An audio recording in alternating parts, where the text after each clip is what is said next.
ओम नमो देव्यै महादेव्यै शिवायै सततं नमः। नमः प्रकृत्यै भद्रायै नियताः प्रणताः स्मताम्। सर्वेभ्यो नमः। अद्य शास्त्री प्रथम वर्षस्य नव्यव्याकरण विषयकस्य द्वितीयपत्रस्य पाठ्यक्रमस्य उपरि चर्चां करोमि। जगद्गुरु रामानन्दाचार्य राजस्थान संस्कृत विश्वविद्यालयेन निर्धारिते पाठ्यक्रमे शास्त्री प्रथम वर्षस्य नव्यव्याकरण विषयकस्य द्वितीयपत्रस्य ग्रंथः वर्तते वैयाकरण सिद्धांत कौमुदी। अस्मिन् ग्रंथे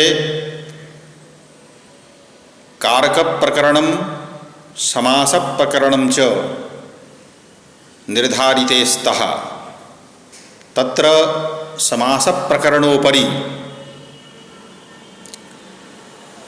काञ्चित् चर्चां सम्प्रति विदधामि। सूत्रं चलति अव्ययं विभक्ति समीप समृद्धि विरुद्ध्यर्था भावात्यया संप्रति शब्द प्रादुर्भाव पश्चाद्यथानुपूर्व्य योग पद्य सादृश्य संपत्ति साकल्यान्त वचनेषु। अत्र विभक्त्यर्थे एकम् उदाहरणमस्ति अधिहरि। हरौ इति लौकिक विग्रहे हरि ङि अधि सु इत्यलौकिक विग्रहे उपर्युक्त सूत्रेण समासे कृते समासत्वात् कृत्तद्धित समासाश्च इति सूत्रेण प्रातिपदिक संज्ञायां सुपो धातु प्रातिपदिकयोः इत्यनेन सूत्रेण सुपः लोपे हरि अधि इति दशायां अधि इति अव्ययस्य प्रथमा निर्दिष्टं समास उपसर्जनम् इति सूत्रेण उपसर्जन संज्ञायां उपसर्जनं पूर्वम् अनेन सूत्रेण अधि इत्यस्य पूर्वप्रयोगे कृते अधिहरि इति स्थिते एकदेश विकृत मनन्यवत् इति परिभाषया एतत् समुदायस्य प्रातिपदिकत्वात्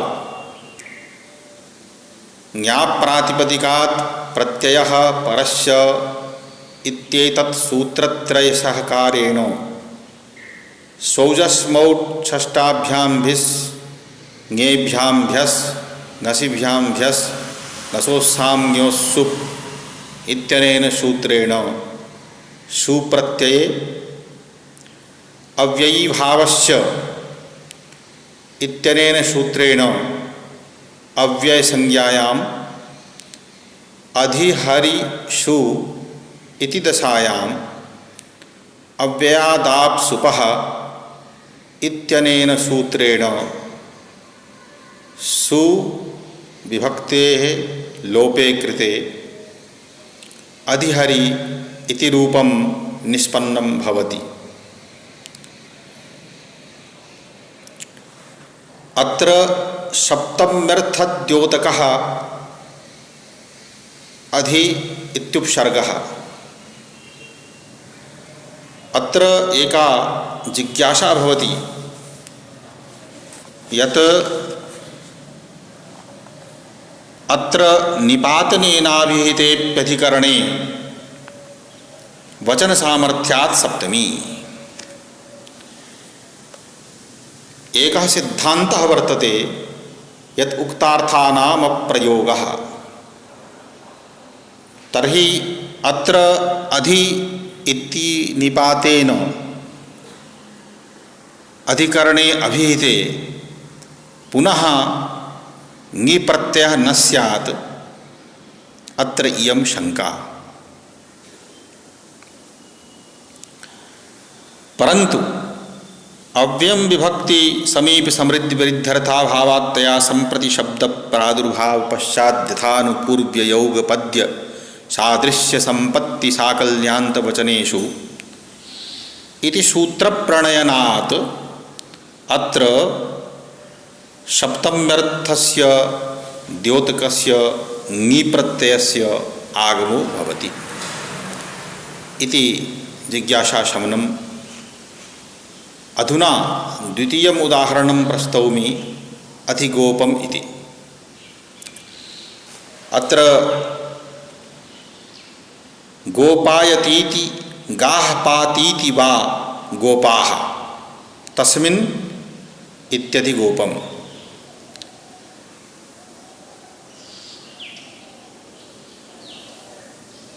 अयं लौकिक विग्रहः। अलौकिक विग्रहः तावत् गोपा ङि अधि सु इति दशायां विभक्त्यर्थे अव्ययम विभक्ति इत्यादिना सूत्रेण समासे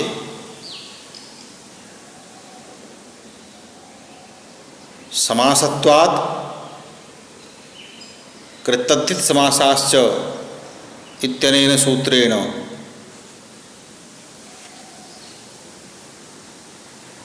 प्रातिपदिक संज्ञायां सुपो धातु प्रातिपदिकयोः इत्यनेन सूत्रेण ङि सु इत्यनयोः सुप्रत्ययोः लोपे कृते गोपा अधि इति जाते प्रथमा निर्दिष्टं समास उपसर्जनम् इति सूत्रेण अधि इत्यस्य उपसर्जन संज्ञायां तथा च उपसर्जनं पूर्वम् इत्यनेनैव सूत्रेण अधि इत्यव्ययस्य पूर्वप्रयोगे कृते अधिगोपा एतत् स्थितौ